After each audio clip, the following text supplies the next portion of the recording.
Olá, irmãos, a paz do Senhor Jesus. Aqui quem está falando é seu irmão em Cristo, Pastor Júnior. Amém? Que Deus abençoe todos vocês que estão inscritos neste canal. Que Deus abençoe muito. Amém? Eu quero agradecer vocês muito em nome de Jesus e quero compartilhar com vocês algo que o Senhor colocou no meu coração. Uma mensagem que o Senhor colocou no meu coração. E após ouvir essa mensagem, compartilha essa mensagem para que a palavra de Deus venha falar, venha alcançar mais pessoas. Amém? O texto bíblico é no livro do Atos dos Apóstolos, o capítulo 15, a partir do verso 36, que diz assim, Alguns dias depois, disse Paulo a Barnabé: tornemos a visitar nossos irmãos por todas as cidades em que já anunciamos a palavra do Senhor, para ver como estão. Verso 37, dobre atenção. E Barnabé aconselhava que tomassem consigo a João, chamado Marcos. Mas a Paulo parecia razoável que não tomassem consigo aquele que, desde a Panífilia, se tinha apartado deles e não os acompanhou naquela obra. Verso 39, observa. E tal contenda houve entre eles que se apartaram um do outro. Barnabé, levando consigo a Marcos, navegou para Chipre. Observe isso aqui. Isso aqui é um texto de suma importância para nós, para os dias que nós vivemos. Esse texto aqui, Paulo tem um objetivo de visitar os lugares aonde ele abriu igreja, aonde ele estabeleceu igrejas. Essa era a vontade de Paulo, passar visitando, fazendo uma visita, fazendo um evangelismo, e matando as saudades de alguns. Só que quando Paulo comenta isso com Barnabé, a Bíblia diz que Barnabé chega para Paulo e fala: vamos levar João Marcos conosco. Vamos levar João Marcos. Só que a Bíblia diz que Paulo não aceitou. Paulo não aceitou que Marcos fosse com ele porque um tempo atrás Marcos não quis acompanhar eles em outra viagem missionária. E por intermédio de Marcos não ter ido com eles em outra viagem missionária há tempos atrás, isso deixou Paulo entristecido com Marcos. Isso fez com que Paulo fechasse o coração para Marcos, e agora, aqui, quando Barnabé fala o nome de Marcos, Paulo imediatamente fala: não, ele não vai com nós. Porque aquela vez, na concepção de Paulo, ele nos abandonou. Ele não quis ir conosco. Só que Barnabé, imediatamente, ele vai entrar ajudando Marcos. Observa que Barnabé é aquele tipo de pessoa que ele vai intervir na história. Ele vai chegar para Paulo e vai falar: não, vamos levar Marcos. A Bíblia diz que houve uma grande contenda entre eles, a ponto deles se separarem um do outro, a ponto de Paulo ir para um lado e Barnabé ir para outro lado. E o interessante, irmãos, que nós precisamos entender muito mesmo, que outrora em Atos capítulo 9, aconteceu no verso 26, que diz assim, E quando Saulo chegou a Jerusalém, procurava juntar-se aos discípulos, mas todos temiam, não crendo que fosse discípulo. Olha o verso 27. Então Barnabé, tomando consigo, o trouxe aos apóstolos e lhes contou como no caminho ele vira ao Senhor e este lhe falara, e como em Damasco falara ousadamente o nome de Jesus. Observe isso aqui, que alguns anos atrás, algum tempo atrás, Paulo, que até então era conhecido como Saulo, um perseguidor da igreja, quando Jesus encontrou Paulo a caminho de Damasco, em Atos, no mesmo capítulo 9, a partir dos versos 1, a Bíblia diz que Jesus se apresentou a Saulo. A partir de então, Saulo vai se converter a Jesus, porém, ninguém acreditava. Ninguém acreditava na conversão de Paulo. Ninguém acreditava. A ponto dele querer, a vontade dele é de se ajuntar, de se aproximar dos discípulos, mas ninguém queria. O povo tinha medo de Paulo. Só que a Bíblia diz que imediatamente Barnabé entra na história e vai garantir aos discípulos que verdadeiramente Paulo tinha se convertido.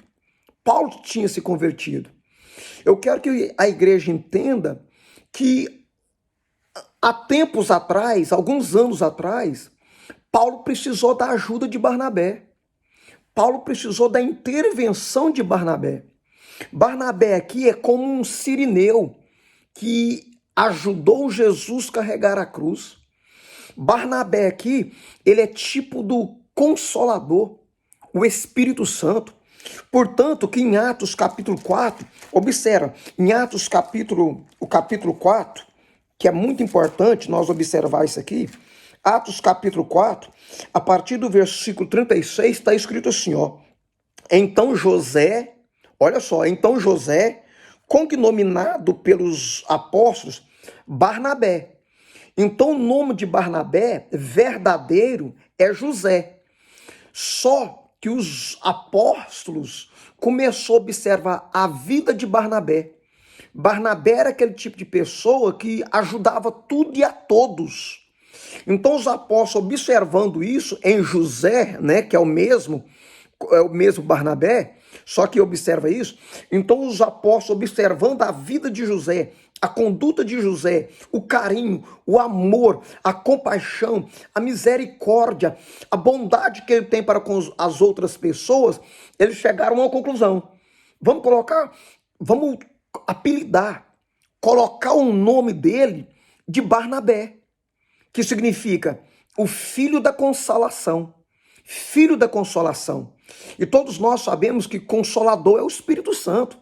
Então observa que a ação de Barnabé, tanto para com Saulo ou Paulo, foi uma ação semelhante à do Espírito Santo. E não é diferente aqui, em Atos capítulo 5, a partir do versículo 36 que nós lemos. Quando Paulo rejeita a companhia de Marcos, porque Paulo não entendeu que Marcos não tinha uma estrutura para poder ir aonde ele ia. Paulo não entendeu que Marcos não tinha uma estrutura espiritual para ir aonde Paulo ia. Então, por Paulo não ter entendido isso, ele está rejeitando. Ele está excluindo Marcos. E quando ele excluiu Marcos, o Espírito Santo vem, ilustrando isso aqui, que é Barnabé, filho da consolação. Então Barnabé vem e abraça Marcos. Porque cá para nós, provavelmente Marcos ficou muito triste. Marcos ficou muito chateado, ser rejeitado por um apóstolo como Paulo nesses dias. Então vem Barnabé, que essa é a missão do Espírito Santo. Todas as vezes que você, que eu, que nós somos rejeitados, o Espírito Santo vem e nos consola. O Espírito Santo vem e nos abraça. O pneuma, Paracletos. Ele vem e nos apoia, nos abraça, nos consola, nos conforta, nos ajuda, porque essa é uma das missões dele. Então, é muito importante nós entender que o apóstolo Paulo também esqueceu que outrora ninguém dava crédito para ele, que outrora ninguém acreditava nele. E Barnabé, aquele que intervém na história, chegou e ajudou ele. Chegou e ajudou ele. Então isso aqui é muito importante. Por quê? Porque Paulo ficou com aquilo na mente, irmãos. Paulo ficou com aquilo na mente, aquele ressentimento ruim a respeito de João Marcos. O tempo vai se passando, Paulo vai amadurecendo em Deus, vai crescendo em Deus, e ele vai chegar a algumas conclusões, que ele não deveria ter agido, falado, como falou para Marcos.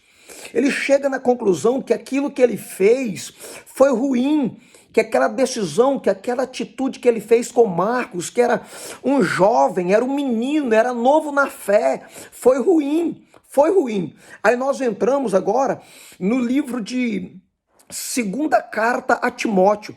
Segunda carta a Timóteo, o capítulo 4, a partir do verso 6, que diz assim, ó: porque já estou sendo oferecido por aspersão de sacrifício, e o tempo da minha partida está próximo. Verso 7. Combati o bom combate, acabei a carreira, guardei a fé. Desde agora, a coroa da justiça me está guardada, a qual o Senhor, justo juiz, me dará naquele dia. E não somente a mim, mas também a todos os que amarem a sua vinda.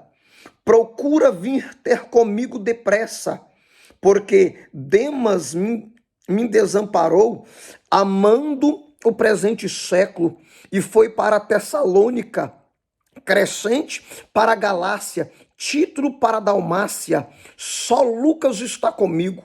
Olha só, toma Marcos e traz comigo, porque me é muito útil para o ministério. Toma Marcos e traga contigo. Olha só.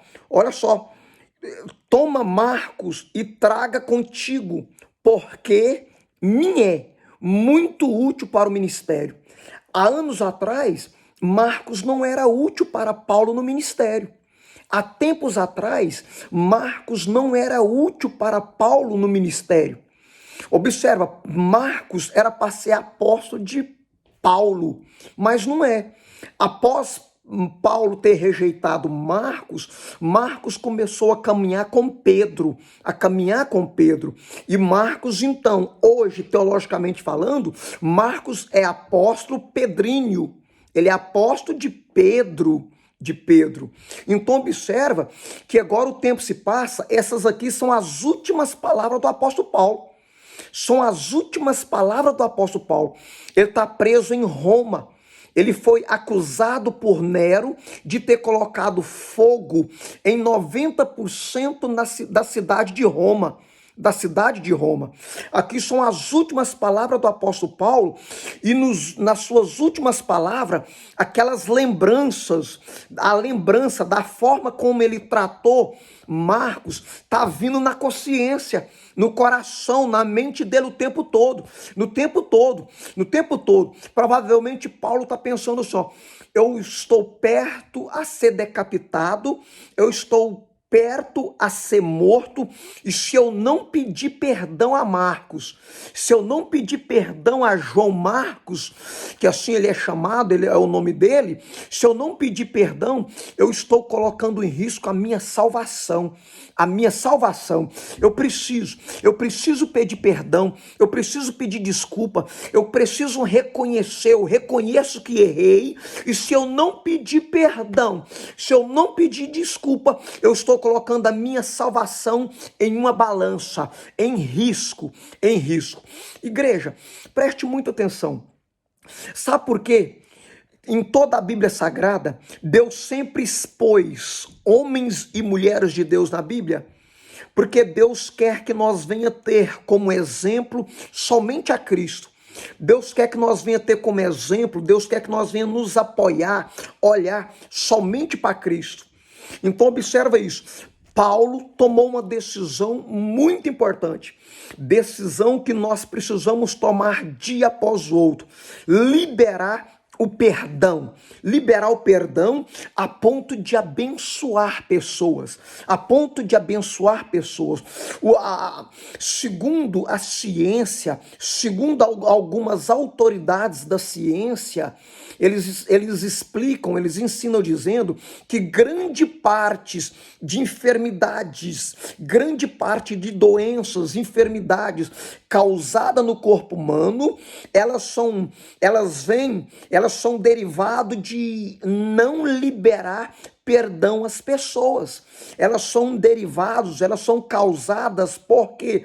Porque as pessoas guardam mágoa, rancor, sentimentos, ressentimentos, e isso vai causando problemas cardíacos, isso vai causando oscilação de pressão. Então é muito importante pedirmos perdão. Até porque, olha o que a Bíblia também diz em Evangelho segundo escreveu Mateus, o capítulo 6. Olha só, Evangelho de Mateus, o capítulo 6, olha só o que está escrito, Evangelho de Mateus, o capítulo 6, o verso 14.